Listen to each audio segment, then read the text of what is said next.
দুর্গা সপ্তশতী পূর্ণ বাংলা কাহিনী। মার্কণ্ডেয় পুরাণ অবলম্বনে একটি দেবীময় বর্ণনা।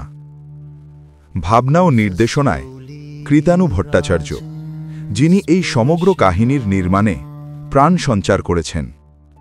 চিন্তার গভীরতা ও সৃজনশীলতার আলোয় গল্পটিকে রূপ দিয়েছেন মায়াময় ও মহিমান্বিত এক অভিজ্ঞতায়। কণ্ঠসৌকর্যে ও ভক্তিভরে অরুণিমা রায়, যার উষ্ণ, আবেগময়, শক্তিতে ভরা কণ্ঠ এই দেবী কথাকে শব্দের অতীত অনুভূতিতে রূপান্তর করেছে, যেখানে প্রতিটি উচ্চারণে মায়ের মহিমা জেগে উঠেছে। সম্পাদনার নিখুঁত ছোঁয়ায় দেবায়ন সাধুখা, চিত্র, শব্দ, ভাব ও বর্ণনার প্রতিটি রেখায় যিনি একত্রে বেঁধেছেন পূর্ণতার নির্মল সৌন্দর্য, যার যত্নে এই সৃষ্টিটি হয়েছে আরও সমৃদ্ধ, আরও পরিপূর্ণ। মহামায়ার আবির্ভাব ও মধু কৈটবের বধ। সৃষ্টির উষালগ্ন, বিশ্ব তখন নিস্তব্ধ, শূন্য। অনন্ত জলের ওপর শান্তভাবে শয়ন করছেন ভগবান বিষ্ণু। গভীর যোগনিদ্রা তাকে আবদ্ধ করে রেখেছে। এই গভীর নিস্তব্ধতার মধ্যে এক অদ্ভুত আলোড়ন।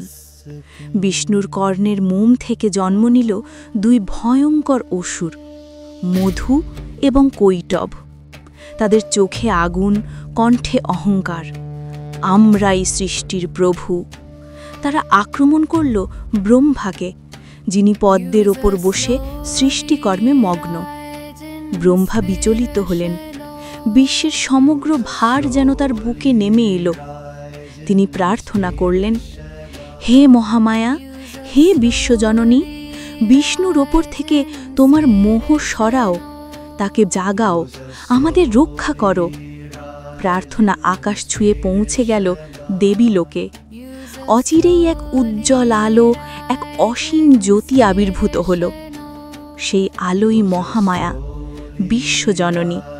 তিনি বিষ্ণুর দেহ থেকে নিজের যোগনিদ্রা শক্তি প্রত্যাহার করলেন।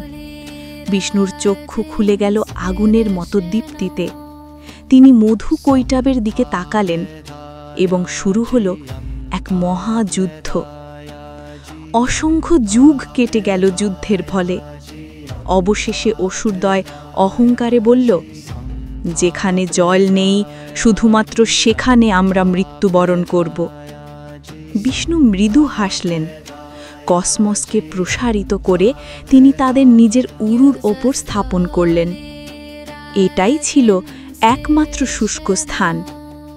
এক আঘাতেই বিষ্ণুর চক্র দুই অসুর মাথা ছিন্ন করল। স্বর্গে আনন্দধ্বনি উঠল। ব্রহ্মা বললেন, এই বিজয় দেবী মহামায়ারই। এভাবেই শুরু হল দেবীর চিরন্তন মহিমা।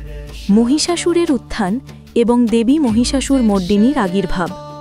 মহিষাসুর নামের এক অসুর কঠোর তপস্যা করে ব্রহ্মার বর পেল। কোনো মানুষ, কোনো দেবতা কিংবা কোনো অসুর তোমাকে মারতে পারবে না। বর পেতেই তার অহংকার সীমা ছাড়াল। সে স্বর্গ দখল করল, ইন্দ্রকে বিতাড়িত করল। দেবতারা পথহীন হয়ে শরণ নিলেন ত্রিমূর্তির কাছে। তাদের কান্না ভেজা আবেদন, হে প্রভু, আমাদের রক্ষা করুন। ব্রহ্মা, বিষ্ণু, মহেশ্বরের দেহ থেকে অগ্নিজ্যোতি বেরিয়ে এলো। প্রতিটি জ্যোতি একত্র হয়ে রূপ নিল এক মহামাতৃপূর্ণ দেবীর, দেবী দুর্গা। চোখে করুণা, মনে অসীম শক্তি। অষ্টাদশ হাতে দেবতাদের অস্ত্র, আর বাহন হিসেবে এক বিশাল সিংহ। দেবতারা প্রণত হলেন, হে মা, মহিষাসুরের দুঃশাসন থেকে বিশ্বকে রক্ষা করুন। দেবী যাত্রা করলেন যুদ্ধক্ষেত্রে। সিংহের গর্জনে পর্বত কেঁপে উঠল। যুদ্ধ শুরু হল। অস্ত্রের ঝড়, বজ্রের শব্দ, বজ্রপাতের মতো দেবীর অস্ত্র। অবশেষে স্বয়ং মহিষাসুর আবির্ভূত হল। কখনো মহিষ, কখনো পুরুষ, কখনো সিংহ, কখনো হাতি। দেবী বজ্রকণ্ঠে বললেন, মহিষাসুর, তোমার অবসান আজই। ভূমি ধসতে লাগল।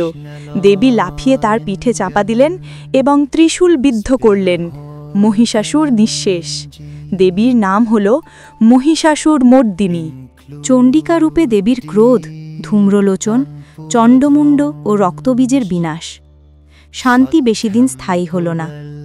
শুম্ভ নিশুম্ভ দুই প্রবল অসুর দেবীর রূপ ও শক্তির কথা জানতে পেরে তাকে দখল করতে চাইল। দেবী শান্তভাবে জবাব দিলেন, যে আমাকে যুদ্ধে জয় করবে আমি তার সঙ্গেই যাব। অসুরদের ক্রোধ আকাশ ছুল। প্রথমে যুদ্ধ করতে এলো ধূম্রলোচন। দেবী শুধু এক নিঃশ্বাস বিস্তার করতেই সে ভস্ম হয়ে গেল। তারপর এলো ভয়ঙ্কর চণ্ড ও মুণ্ড। এইবার দেবীর কপাল থেকে উৎপন্ন হলেন এক কালো, তীব্র, রুদ্ররূপিণী মহাশক্তি, কালী। তিনি ঝড়ের মতো নেমে চণ্ডমুণ্ডের মুণ্ড ছিন্ন করে দেবীর চরণে অর্পণ করলেন। দেবী বললেন, তুমি আজ থেকে চামুণ্ডা নামে পূজিত হবে। পৃথিবীর ভয়ঙ্করতম অসুর রক্তবীজ মাঠে নামল। তার রক্তের এক ফোঁটা পড়লেই হাজার হাজার প্রতিলিপি জন্ম নিত। যুদ্ধক্ষেত্র ভরে গেল অসুরে অসুরে। দেবী কালীকে আদেশ দিলেন, এক ফোঁটাও পড়তে দিও না, পান করে নাও সব। কালী রুদ্ররূপে রক্তপান করতে লাগলেন। দেবী তখন রক্তবীজকে আঘাত করে নিঃশেষ করলেন। এইভাবে পৃথিবী অন্ধকারের গহ্বর থেকে মুক্তি পেল। তখন এসে দাঁড়ালো শুম্ভ, রাগে, অহংকারে, ক্রোধে কাঁপতে কাঁপতে। সে চিৎকার করে বলল, তুমি একা নও, তোমার সঙ্গে এত দেবী।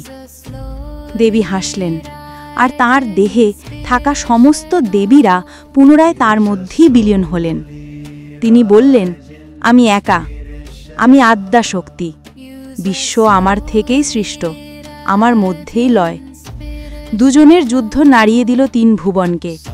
শেষে দেবী বললেন, এবার অবসান। ত্রিশূলের আঘাতে শুম্ভ নিঃশেষ হল। বিশ্বে আবার শান্তি ফিরল। দেবতারা তাকে সাষ্টাঙ্গে প্রণাম করলেন। দেবী তাদের বললেন, যখনই অন্যায় বাড়বে, যখনই অশুভ শক্তি প্রাধান্য নেবে, আমি আবার আসব। আমাকে ডাকলেই আমি রক্ষা করব। দেবী আলোক রশ্মির মতো আকাশে বিলীন হলেন। বিশ্ব আবার শান্ত, পবিত্র, পুণ্যময়।